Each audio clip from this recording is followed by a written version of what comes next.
Terry, your first officer today, and we're at 34,000 feet in the MomoZone. Alright guys, this is the moment I've been waiting for. He's gonna let me sit in here. Oh my goodness, dudes, this is some extremely messed up shit. I know this captain over here was telling you, you know, it's hard to get inside a plane to get some flying time. But as you can see, You want to, I'm getting some flying time. You want to listen to New York and see how busy they are on the radio? Yeah, sure. Wow. Well, this is what we're talking about, guys. Let me show you what it looks like when you look at the front of a plane. It's actually just a standby one, like a backup one.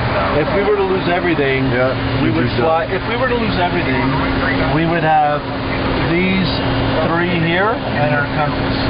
Wow. If we lost everything. And what kind of plane is this again? Challenger 604. It's made by Bombardier. Challenger 604, people. We are rocking, and I am flying this plane, believe it or not. I'm not 100% sure, but I think the year of manufacture is 1997. I remember what you told me last time. It's overpowered. It's got lots of power. So I guess you can do some serious maneuvering and whatnot. We try, if we can, to limit the maneuvering so it's more comfortable for you. Like trying to tame a wild.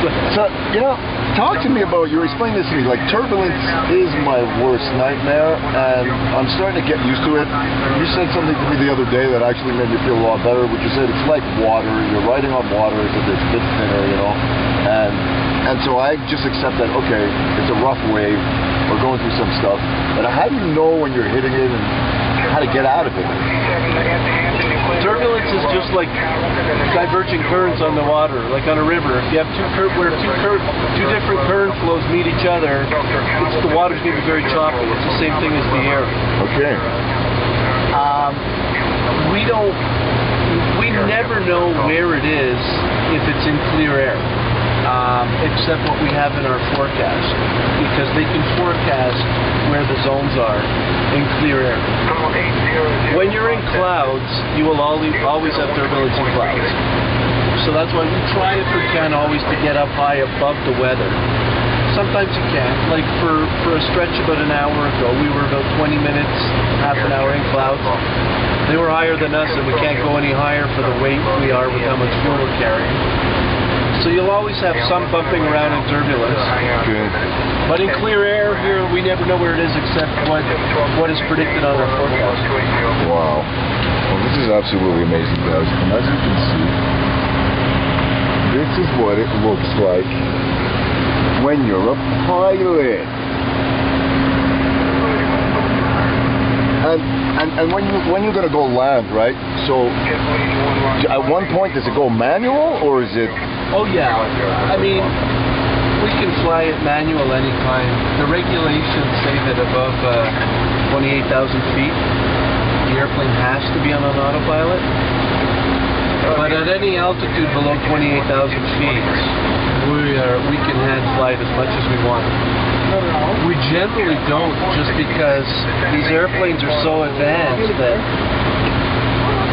when they fly on automation, it's a much smoother ride than even some of the best pilots would be able to give you. Wow. You know, you would be able to tell the difference when I'm flying with the airplanes on autopilot, just because there won't be any subtle changes on autopilot, but with the pilot hand flying it, there'll always be a few little subtle changes. Wow. And when you're going to land, when you're actually going to land, so I guess you've got some kind of meter that tells you how far the wheel is before you hit the ground, because you land like smooth like a baby's butt. Yeah, there's no instrument to give us that. That's strictly practice. Strictly visual out the window. You know, some people have to work real hard on parallel parking. I've seen people do the Fred Flintstone thing where they're bumping in and out, but how the heck are you learning how to land a moving plane that's moving, I don't know how many 100 miles an hour, right? Practice. Practice over and over and over. Because landing this airplane is a lot like landing any of the smaller airplanes. Once you get within, 25 feet of the runway, this airplane will land pretty much like a small little six-seater. at that level, all airplanes come back to the bare bones basics, you know? But it's just technique. The more hours you've flown a particular model, the more comfortable you get. Like if you're the most comfortable in your personal car, you go drive a friend's car, and you can still drive that car, but it just feels a little awkward until you had it for a week. An airplane's the same thing. Well, guys, you're hearing it from the pros in the business. So remember, it didn't take me long to get my plane license. I mean, I got it in about a week, you know. I had to come all the way out here to Barbados, and I was lucky enough to get to hang out with these guys who showed me all their personal tricks and whatnot. And as you can see today, I'm flying this plane. It's quite amazing.